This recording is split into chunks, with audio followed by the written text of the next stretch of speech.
Farm Basics is brought to you by the Liberty Link trait and Liberty herbicide from Bayer. The most reliable weed management solution, Liberty Link and Liberty herbicide are the link to efficient row crop production and sustainable weed management.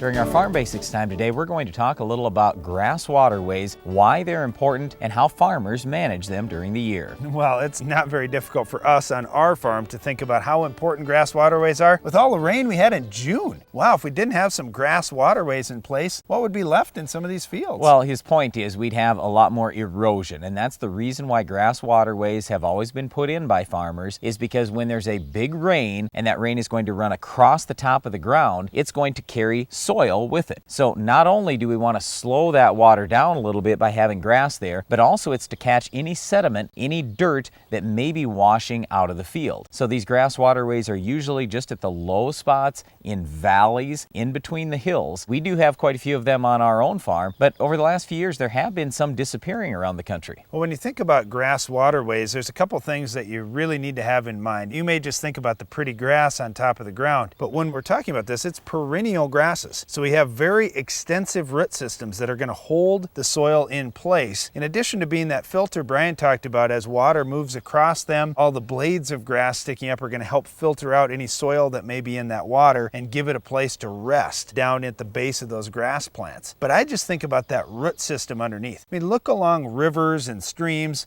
You'll see grass along the sides of rivers, and they can hold in even when there's floodwaters that run over the top of them. That grass with that thick root system underneath is just so important to keeping soil in place. I mentioned a minute ago that a lot of these grass waterways seem to be disappearing around the country. One of the reasons why is because farmers are using Roundup very extensively anymore, and until just the last few years, farmers didn't get automatic shutoffs on their spray brooms, and even when they have automatic shutoffs, they would have to maybe set that in there to avoid spraying Roundup over the top of the grass waterway.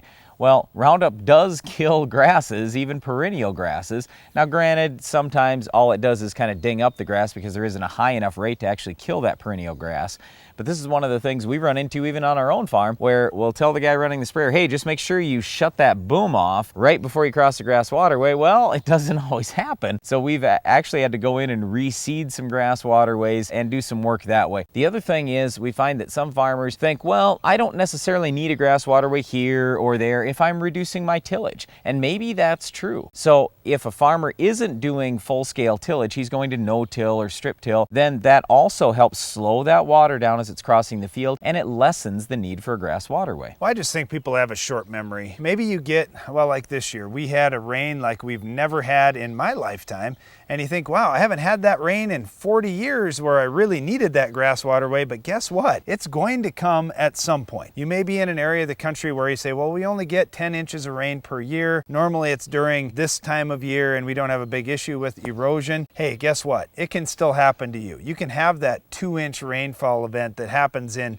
15 minutes or a half an hour, and bam, you get this big downpour and all of a sudden you have trouble. I think about Arizona where, yeah, it's going to be dry most of the time in much of Arizona, but when you do get rains there, wow, it's a big time deal, and you'll see signs up for be cautious if there's a rainfall event or if there's flooding, and you think, what are you talking about? We're out in the desert, but all of a sudden, boom, you get that big rain and here comes all the water. It could be the same thing in your field where that grass waterway, yeah, maybe you didn't need it for the last 10 years, but there's going to be one day that you will, and if you don't have it there, you're going to lose several feet of topsoil, and that's something that you just can't replace over 100 years even of building it up. Yeah, and I think Darren's going a little extreme there because we're not going to lose feet of topsoil in one rain event, most likely. But what I wanted to finish with here on this grass waterways thing is, for farmers, it's a lot of work because farmers have to control the weeds in the grass waterway, and that's difficult to do without killing the crop next to it. They also have to make sure that the water flows into the grass waterway, because we've had it on our farm too, where we got a nice grass waterway here, but the water has now decided to run on the outside of the grass waterway. Well, that doesn't do any good, so we have to continue shaping that almost every year. Also, if we're going to put tile in a field, we have to make sure that's outside the root zone of the grass, that perennial grass, because otherwise those grass roots will fill up our tile lines. The tile line should never be right at the base of a valley. It should always be just going up the side hill just a little bit. So there are a lot of things when it comes to grass waterways. It sounds maybe easy to say, well, I'm just going to have some grass out there in that low spot, but it doesn't really work that way. You've got to do a lot of management as a farmer. It does take time and effort and money. And then if you do all that, things can work out great and you reduce erosion on your farm. Now, one of those things you have to keep an eye on in your grass waterways and across your farm is our weed of the week. Can you identify this week's weed?